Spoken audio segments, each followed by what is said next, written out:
All right. We are back.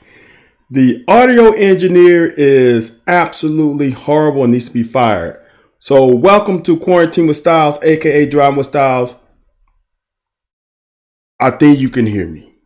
Someone gives me a thumbs up if you can hear me. You can get me on, you hit me up on Twitter, Periscope, YouTube, etc. Hit me up if you can hear me. I think you can hear me. I can see it on my board. But let's just confirm that. I appreciate you guys watching on Hump Day.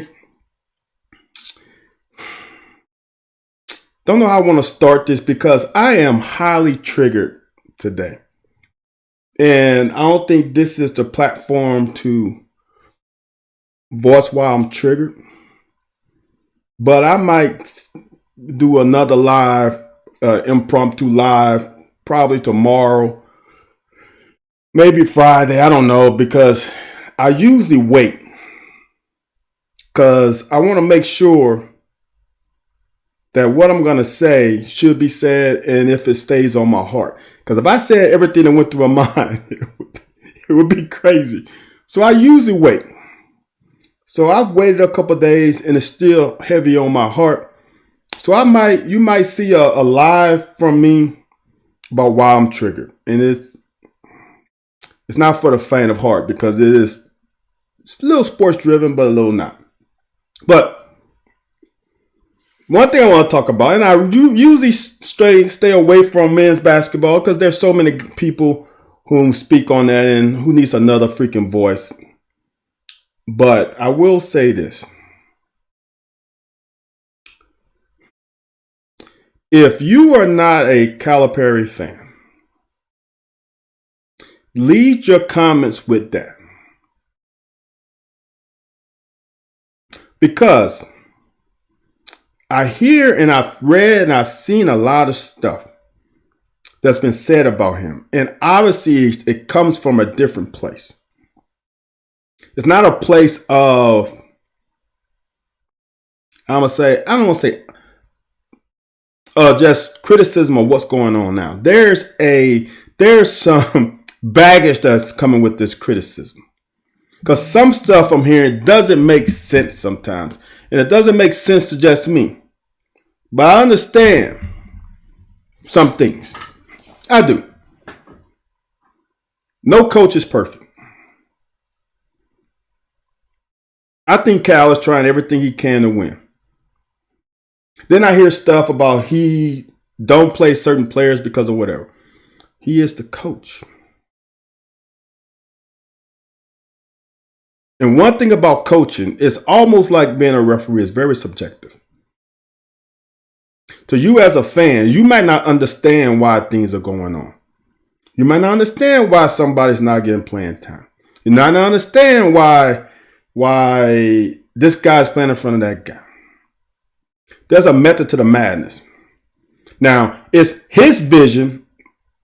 It's his madness vision. And you have every right to question it. But to question his want to the win is what bothers me. This team is not has never gelled. Keon Brooks being out hurt this team more than what people will give him credit for. It's like the backup quarterback. Everybody loves the backup quarterback. Like Dante Allen. He came in first game and lights out. He hasn't been doing the same since. About 2 or 3 games after. The law of averages, as my coach would always tell me, is going to come back to you. Because I was a shooter. And coach always tell me, if you go 0 for 5, law of average is going to come back in. You're going to make shots. Just keep shooting. The same thing is the other way. You're going to make a lot of shots in a row. Then you're going to get on a little dry spell. It's not that Dante Allen can't shoot. But a lot of people's pinning the whole season, the start of the season, on Cal not playing him. Law of averages caught up with him.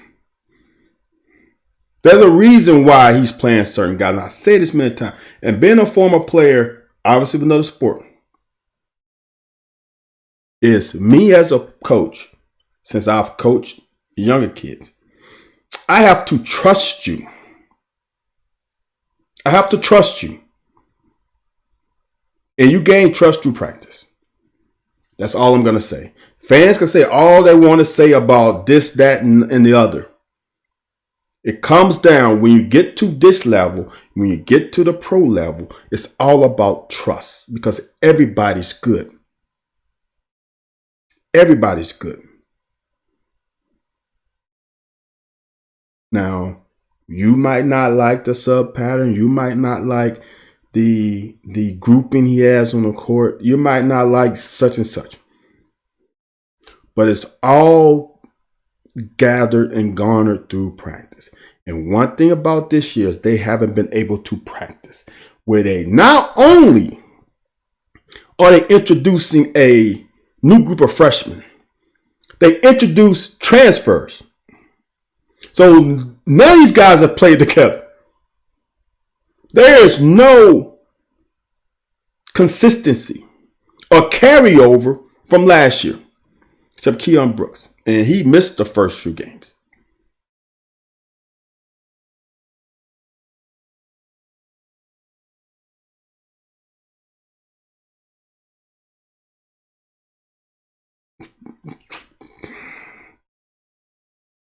Trying everyone but Allen. Thanks, Scott, for that statement. The thing about it was, in practice, has Allen shown that he was ready? And Scott, that's coming from you. I've seen some other statements that was more than that. I've seen other statements that they have seen this guy play in high school and he has lit it up, blah, blah, blah, blah, blah. I think it's more than that. To some fans, not all, to some. I have no problem this is the hardest thing as a coach is to sub patterns. Now that's why he has assistants. Now here's the deal, right? Everybody's putting the onus on Cal, which he should get it because he's making $9 million a year. It should come all back to him. But as a coach, now I coach with my sister. When I got back home, she had a girls' team and I assisted her. I was the assistant. I was on the second, third seat. When I coached my son, I was on the first seat. She was on the second seat. She handled the sub pattern because I was controlling too many things, calling plays, calling sets, arguing with the ref, etc. So somebody is dictating the sub pattern. Now, have they talked about it before the game? Sure, probably. But there's an order to this. And the coaching staff as a unit identified that Allen was not ready until they put him in. Now, you can say because he only likes the freshmen, you can say X, Y, and Z. I'm going to tell you as a coach, he's not doing that personally. He's trying to put the best team on the court that he thinks can win. And it's really just that simple. This is not high school.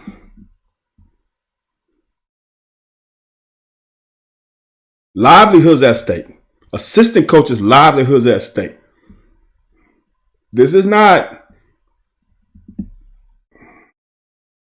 Lafayette Christian, or like I said, Lafayette Christian. That's what the school is here.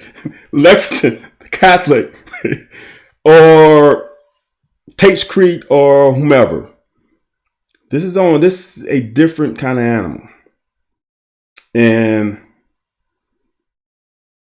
Dante has gone through some stuff.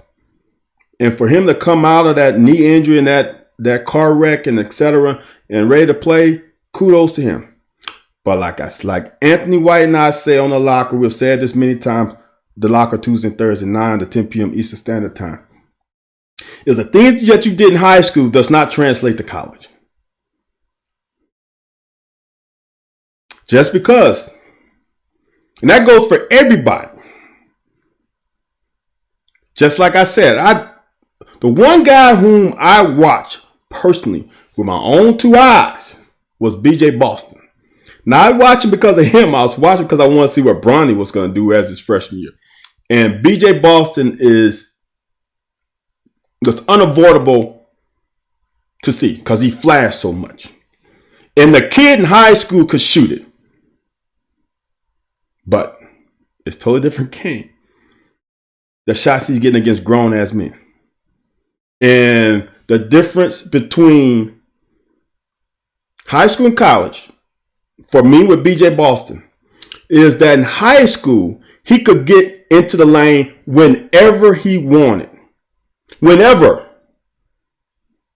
So therefore, he took a lot of open three-pointers because you had to pick your poison. You're going to let him drive on you, get in the lane and shoot a definite two, give him a little space, make him connect from the three-point range. So he got a lot of open looks in high school. He ain't getting them same open looks now because he's playing against grown-ass men whom can get physical with him, and he can't drive by him because when you put that forearm in him, he can't get by it. Now, I spend too much damn time on this basketball. But the funny thing about this team is that they have been damn close. What are they, 5 and whatever? They could easily be at worst 500 if a couple things went their way. Nothing has gone this team's way this year at all. Not one thing, not one call, not one bounce, not one 50-50 ball, not one shot, not anything in crunch time has gone their way. It's the law of averages. This is the year. All right, I got a couple minutes. So what else I want to talk about? There is so much, and I spend too much time on this. I want to talk football. All right, let me hit you with this. This is the one that is ultra interesting to me. And this goes with Cal, this goes with all coaching in general. Is Liam Cohen is coming to a situation where I guess it'll be a true sophomore quarterback, Joey, in his transfer. Now, it seems like Will Levis, Levi, whatever, someone's going to help him with his name, has a relationship with Liam. That seems like it might help him.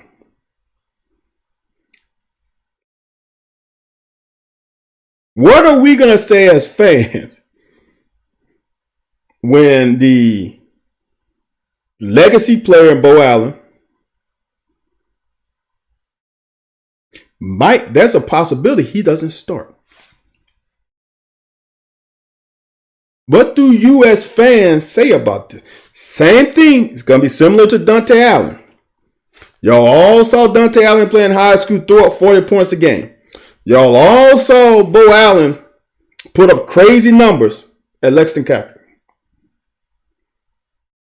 What's going to happen when this transfer, whom the new OC seems to have a prior relationship with and an infatuation with, comes in here and starts? Now, personally, I've looked at some film. There's not a lot on Will. I don't see it. But the streets are talking. And the streets are, from what I've heard from Cohen, what I've heard from Will, that there seems to be a communication thing that they really like him. And that they see him more than the running quarterback that Penn State used him for.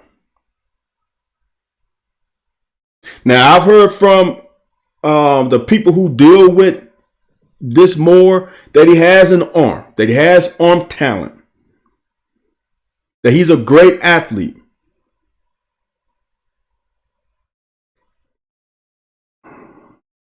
Well, Scott, I'm gonna say this. You want the one who wins the job fair and square. There is never a fair and square when winning a position in college. I'm going to tell you that point blank. It's never fair and square, because here's the deal. This is what I'm going to tell you.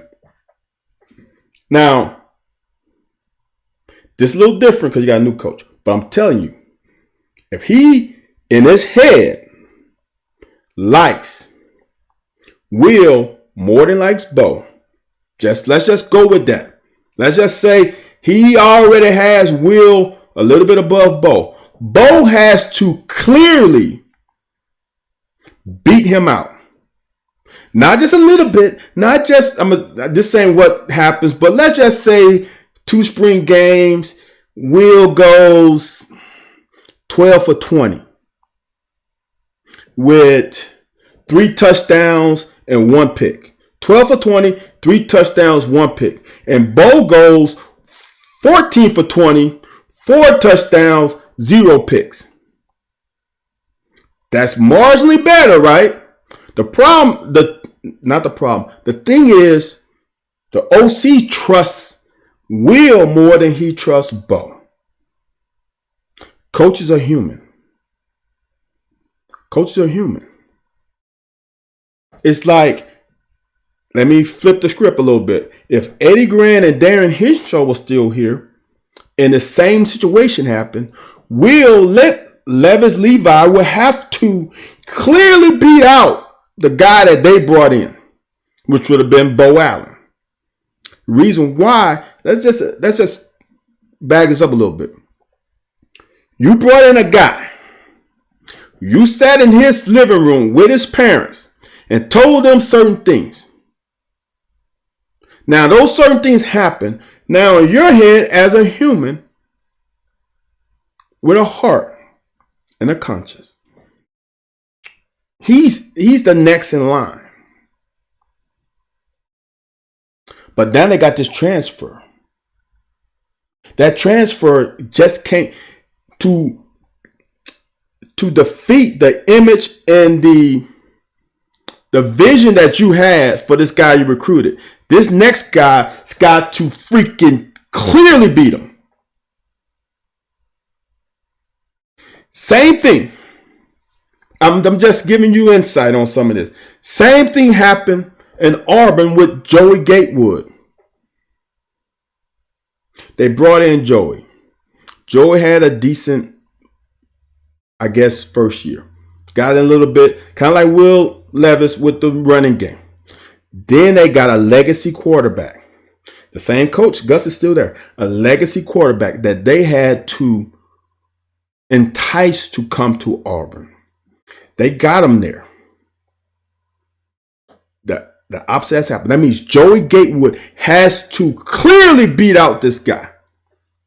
Joey Gatewood, from what I've heard and read, when they were in competition, didn't clearly beat him. Was it even? Some people had Joey a little bit front. Some people had Bo a little bit in front. But remember, there's more to it. And therefore, Bo got the starting job. That's how this thing happens. The same thing happened with me. It took me a little bit longer. When I got there, Coach Curry had the vision that all freshmen will redshirt. He said this when we had the reunion.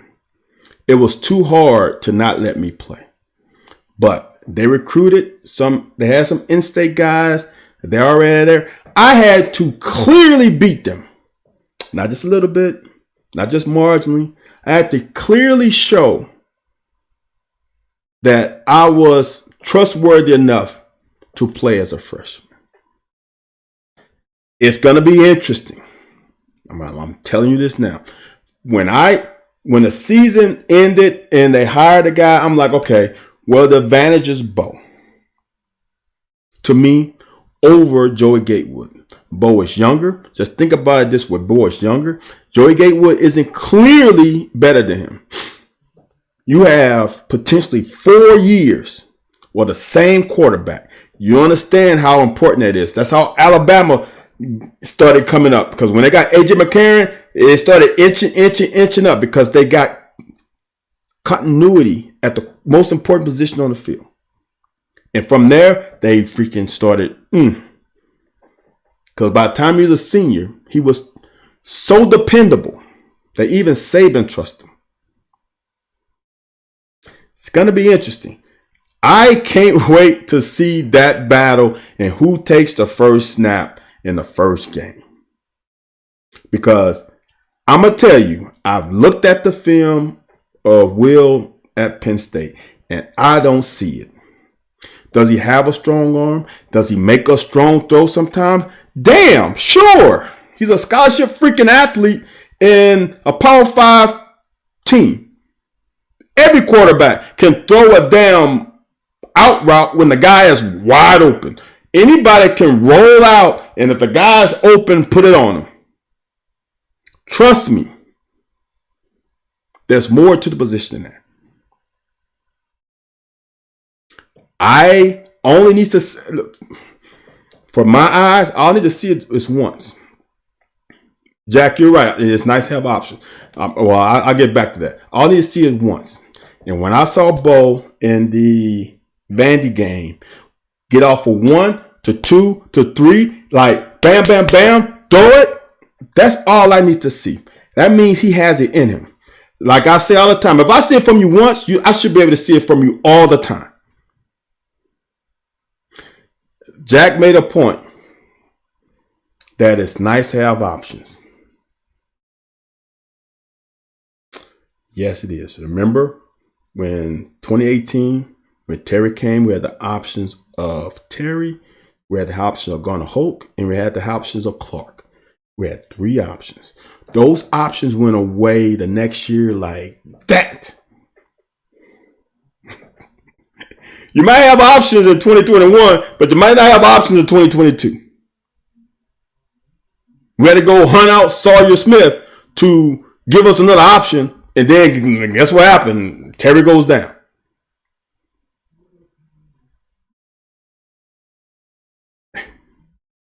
This is what I'm going to say with the option.